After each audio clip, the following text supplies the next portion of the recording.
Yo, what's going on? Y'all hold on real quick. This thing is blurry as hell. All right, looks better. Hey, what's going on? Welcome to the show. Take a couple minutes out. I wanted to chop it up with y'all in between seeing patients, and I think I have a couple minutes before I go back in and see this next patient. But for those who don't know, my name is Edward Williams. I am the founder and creator of Health by Any Means Necessary. I'm also one of the coaches for our 28-day challenge called the Fast Life 28-Day Challenge. It is a great challenge. We've literally poured our heart and soul into this challenge, this program, and we are getting great results. So it's been a beautiful experience altogether. So what I want to get on here and talk about is, if not now, then when? Many times, too many times, I will hear patients tell me, or people I know, family members, tell me that they're going to get started, next year with something dealing with improving their health. And this is pretty common when you hear it around like Thanksgiving, Christmas time, when it starts getting to the end of the year. People say, I'm going to wait till the New Year's to start doing that. And I get it. I understand why people tend to believe that it's best to start it on a newer year, right? I get it. However, when it comes to health and deterioration has no idea about the new year. Health and deterioration has no idea about your little, hold on real quick. Health and deterioration and disease has no idea about your calendar. No concept of Monday, Sunday, no concept of a New Year resolution. It has no concept of a new quarter. It doesn't care about that. When we're talking about the disease process, it does not care about your little schedule. And so this idea that there's a perfect time to start improving your health, I challenge that. And I would tell you to also challenge that and to shift that paradigm, shift that thinking, because how do you even know that there'll be a next year? How can you even ensure that there'll even be a Monday for you? We don't know. And so this idea of thinking that you can schedule your health improvement based on the calendar, it needs to be rethought. It needs to be challenged. Ultimately, it needs to be thrown in the trash can, as far as I believe. Now, I understand there's certain things about improving your health that should be scheduled in. If you're looking at, working out and going to the gym, all right, yes. If you can only work out Monday, Wednesday, and Friday, okay, that's something that has to be, you have to wait on. If it's a Saturday, you have to wait on Monday. I get it. But what can you do to modify that equation where you can actually get started today? You can do some sit-ups right now in your house. You can do some push-ups right there in your house. You can also take a walk. But that's besides the point. Like I said, I understand that there's some, variations to it. But also when we look at something such as eating better, eating healthier, once again, we think that we can just kind of splurge during a certain time of the year, during a certain time of the week, or the weekend, or anything like that. Eat as much as possible, eat as bad as possible, and then on Monday, I'm going to start eating better. We have to challenge that as well too. Because that's not a good way to go about improving our health. So let's talk about the price of procrastination, because the reason why it's not a good idea to just push something down or to kick that can down the road. The reason why it's not a good idea to just push off, improving your health into next year or next quarter is because a condition called insulin resistance could care less about your calendar. Prediabetes, diabetes, atherogenesis, all these things can care less about your idea of waiting to improve it. Because this process, especially insulin resistance, knows that every time you take in a meal that's high in carbohydrates or processed carbohydrates, let me get the language right, refined carbohydrates, processed foods in general, trans fats, it's going to progress. It may progress by a little bit, it may progress by a lot, but nonetheless, it's going to progress.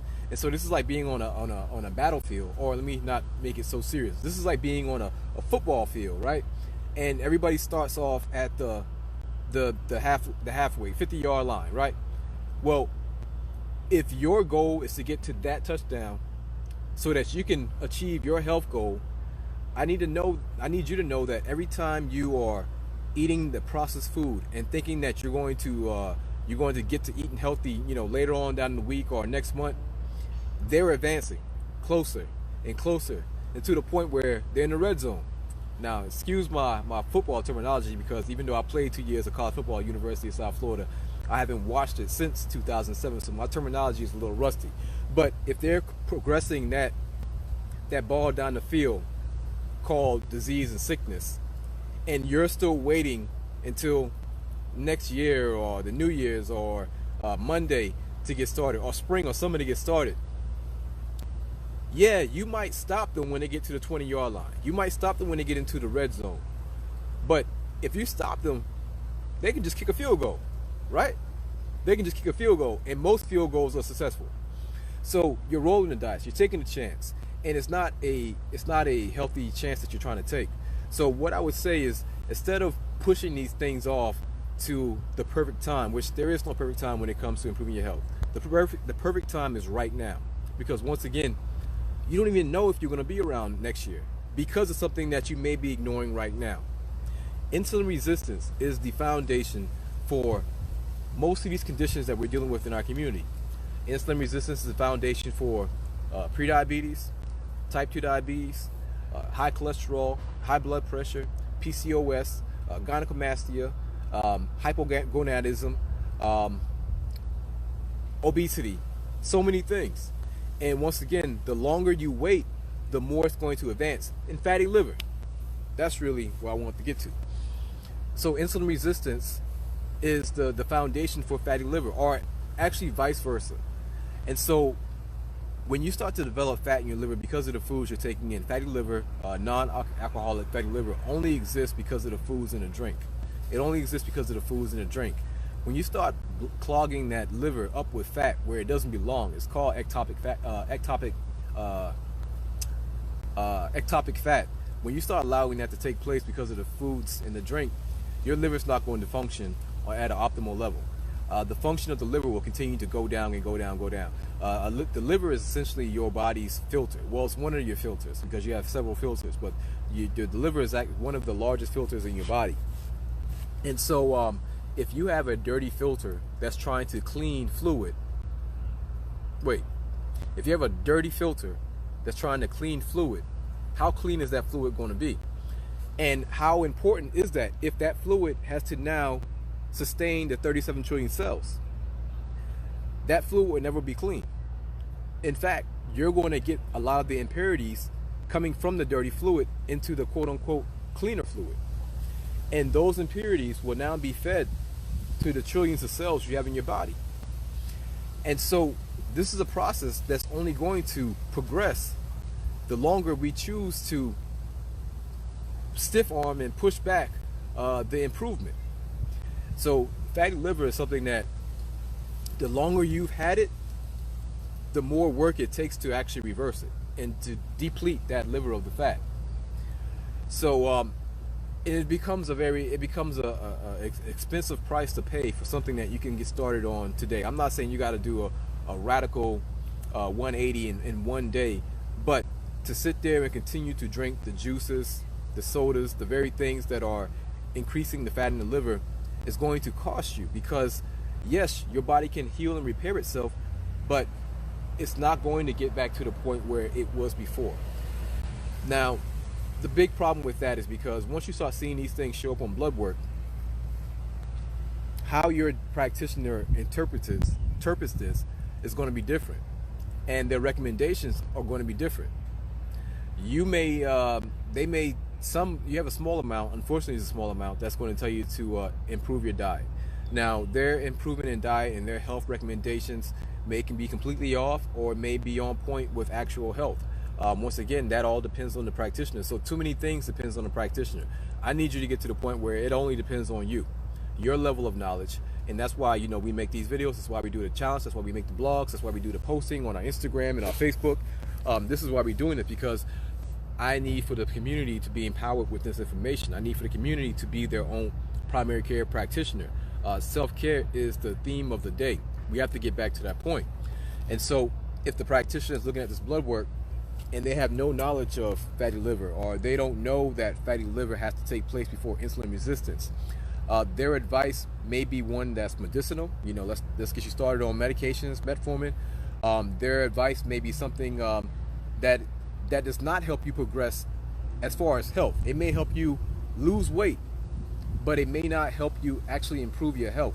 You have to understand that there's a gap between weight loss and health improvement. Just because you lose weight doesn't mean that you improve your health. But when you improve your health, you will have a natural weight loss.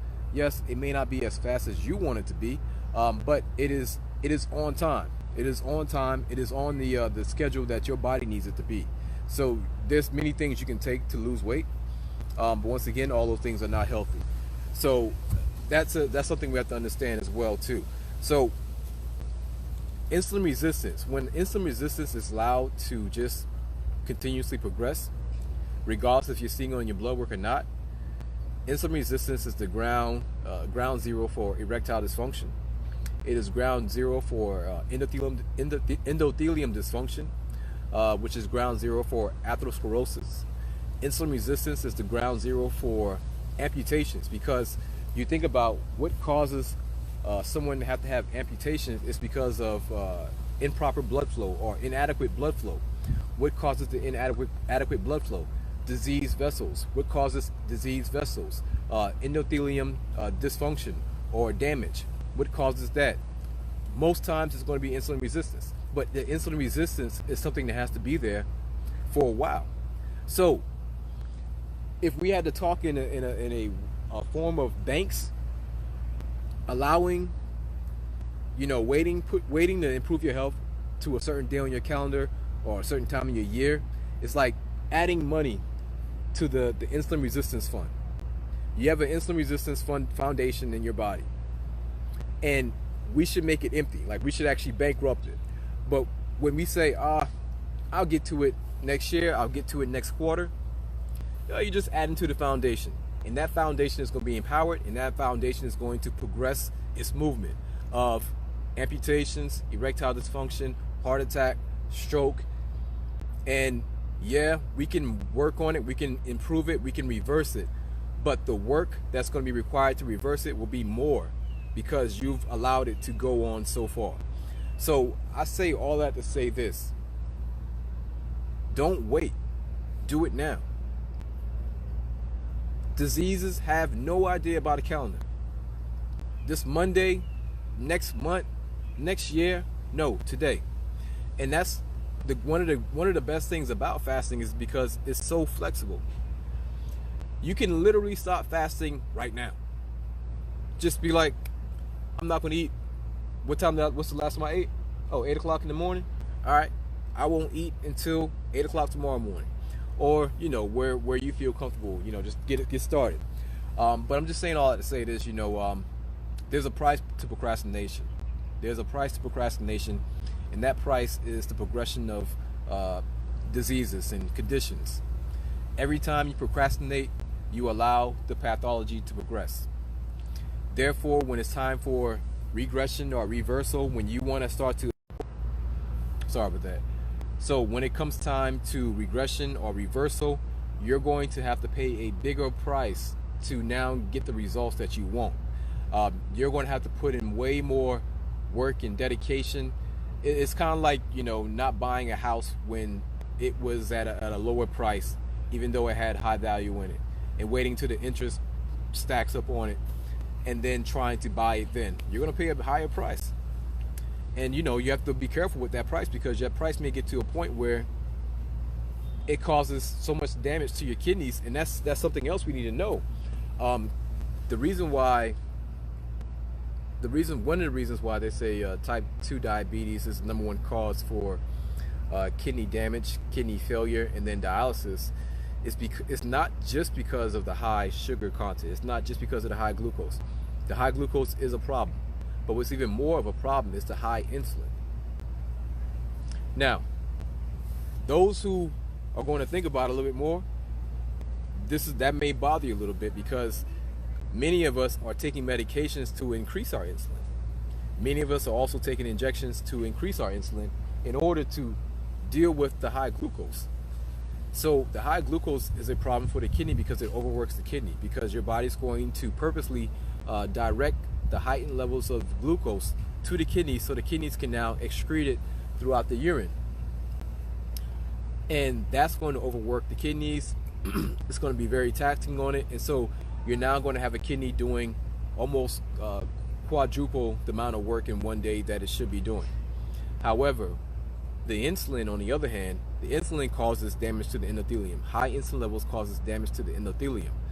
So when we're talking about damage to the endothelium, we're talking about diseased arteries. We're talking about arteries that are going to be inflamed, arteries that are going to be that's going to have increase in plaque. We're also talking about blood that is thicker in the viscosity because of the increase in the insulin. And the insulin going through those small arteries, those small nephrons and glomerulus inside of the kidneys, is going to cause that whole entire system to also be inflamed as well too. So yeah, high glucose is a problem for the kidneys, but the high insulin levels is a bigger problem for the kidneys, but also for your cardiovascular system as a whole. It's a bigger problem for the whole entire system. So every day you kick that can down the road of, I'm going to wait till next month to improve it, well, the damage is still occurring to your kidneys. The damage is still occurring to the heart. The damage is still occurring to the arteries in the penis. The damage is still occurring to the arteries in the brain. The damage is still occurring to everything in your body. So once again, I'm not telling you to cold turkey, turn everything around, stop it today. But what I'm saying is that you should start something today that's going to now add to the foundation of health, now add to your health progression. Don't let disease progression just completely wash you up in the game. Like, don't let the disease progression progress so much down the football field to where you're right there on the 1 yard line, and now you want to turn around and get things better. Yo, it's hard to get off that one yard line, because you know what defense they're going to go. They're going to the goal line defense and the goal line offense, and that doesn't work out that well often. I mean, you literally need a miracle.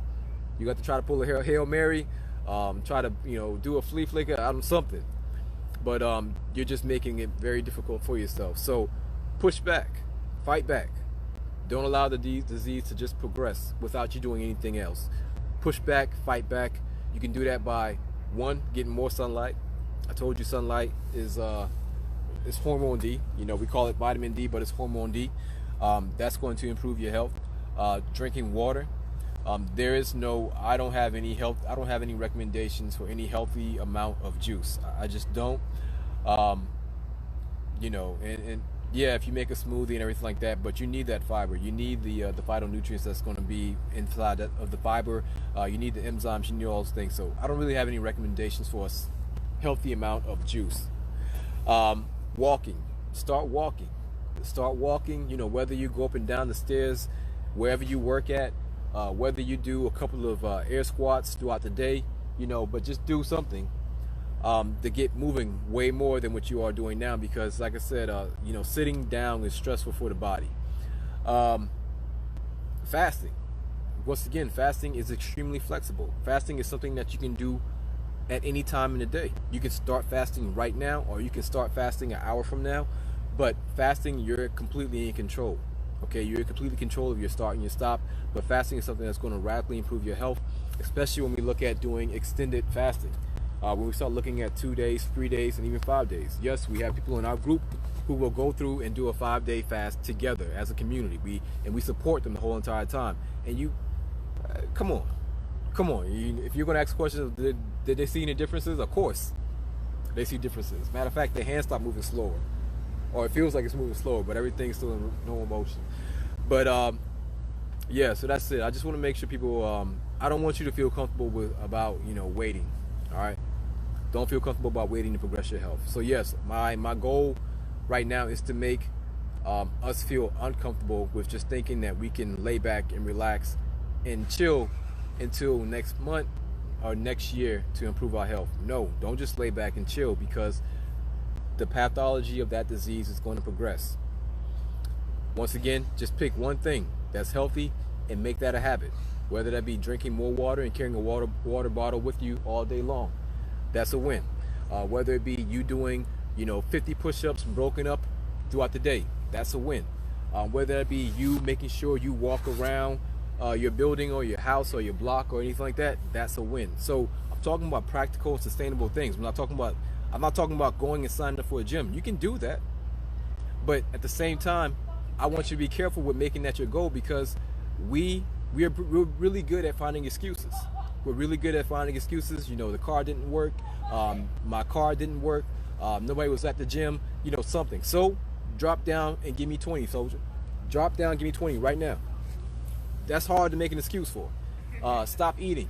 That's hard to make an excuse for. Drink more water. That's hard to make an excuse for. Get out into the sunlight. Now, I get it. A lot of us live in the north, so we may not have access to the sun like that. But if you live in an area where you do have that sun exposure, get out in there, because that's going to help you out. That's going to radically help you improve your levels. So we just have to be very careful with always, trying to maneuver around the things that's going to help us improve. So make sure you all, just get started. Don't wait. Don't kick the can down the road. Don't procrastinate. Get started right now, today. All right. So everybody, make sure you remember, click the link in the description if you want to sign up for the challenge we have coming up. So we don't have too much longer to sign up. And once again, what are you waiting for? We have the results, we have the testimonials, we have people, who've lost over, I think the average was 20 pounds weight loss, mental clarity, decreases in their blood sugar, their blood pressure, health improvement overall. So it's not a matter of does it work. I mean, I guess you can still ask that question, but we just let our numbers speak for us, all right? But when it comes to, your practitioner and your health insurance, what numbers are they letting speak for them? Other than the management. And those numbers don't speak to a decrease in mortality and morbidity. However, when you can naturally, without taking anything, bring down the blood pressure, the blood sugar, the cholesterol, and the weight in a natural fashion where the body has actually done this for itself, that is where you see the decrease in mortality and morbidity. That's the only place you're going to see decrease in mortality and morbidity, is when the body does it for itself, not when it's chemically induced. The chemical induced quote-unquote improvement does not correlate with health improvement. It does not. Okay, and I did a video called Better Medication or Better Education.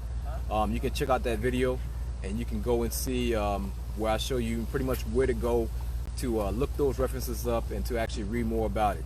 So that's somewhere on this page as well too. You can definitely check that out. All right, but at the end of the day, why wait? All right, why wait? Today's the day, right now. Don't push the can down the road. Don't kick it down the road. All right. So I'll be back on here later on, talk about something else, and I'll holler at y'all later. All right. Peace.